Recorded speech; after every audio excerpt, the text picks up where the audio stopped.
Em que você se apoia para sobreviver? Em que você se apoia para viver? Continuando com a nossa série da espriografia mental do tarô, se você pegar o arquétipo, o arcano em si do tarô, você vai ver que o louco ele está com o cajado. Anteriormente falei sobre a companhia do louco e quem ele é. Hoje eu quero falar sobre qual o simbolismo e o significado é, do bastão.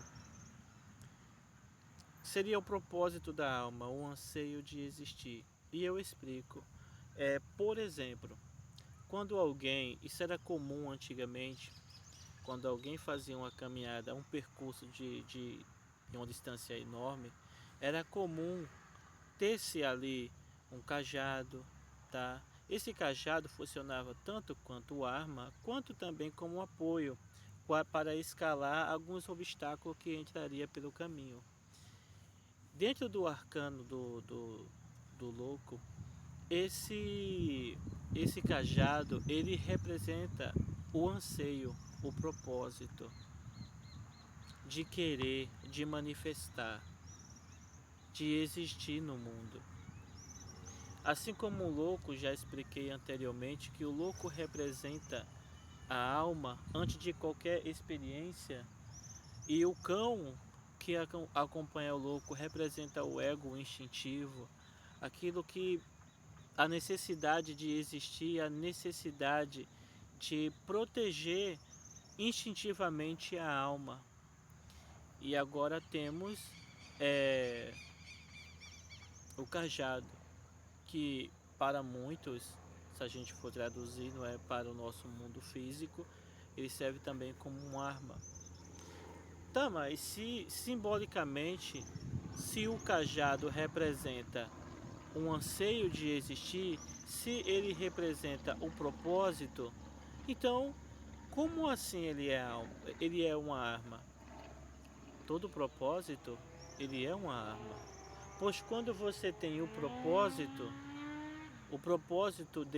de manifestar as coisas no mundo, quando você tem um propósito de ser algo, quando você tem um propósito de viver algo, isso te protege de outras coisas que vai contra isso aqui. Pois quem quer, sacrifica as coisas que não quer. Pois quem quer sempre dá um jeito.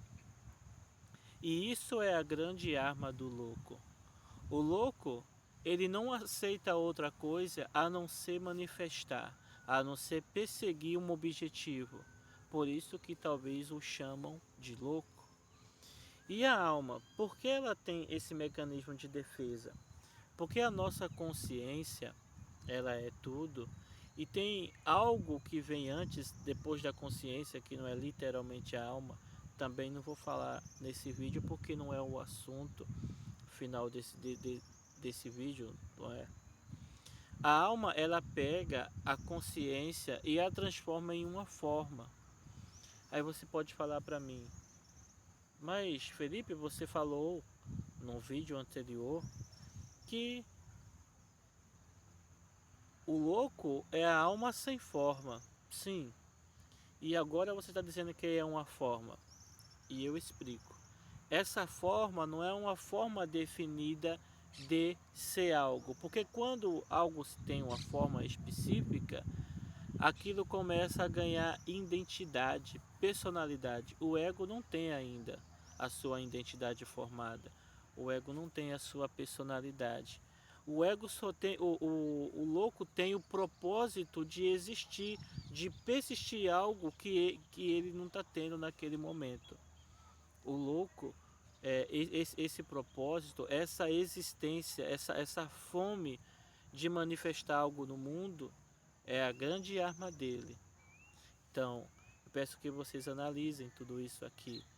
Ah, mas se eu fosse tirar isso, não é em uma leitura de tarô, porque normalmente as pessoas usam o tarô como oráculo, e não estou dizendo que está errado, mas anteriormente nunca foi assim. Então, como funcionaria? A resposta é simples, muito simples. Normalmente, quando você vê o louco ali e você começa a ler ele a partir dos simbolismos e das estruturas mentais, você vai ver que todo louco tem um propósito, tem uma manifestação, ele anseia por algo.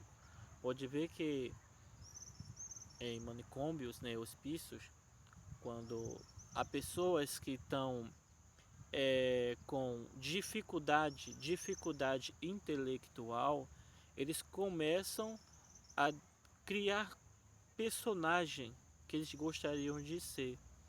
Esse é o grande cajado que acompanha o louco.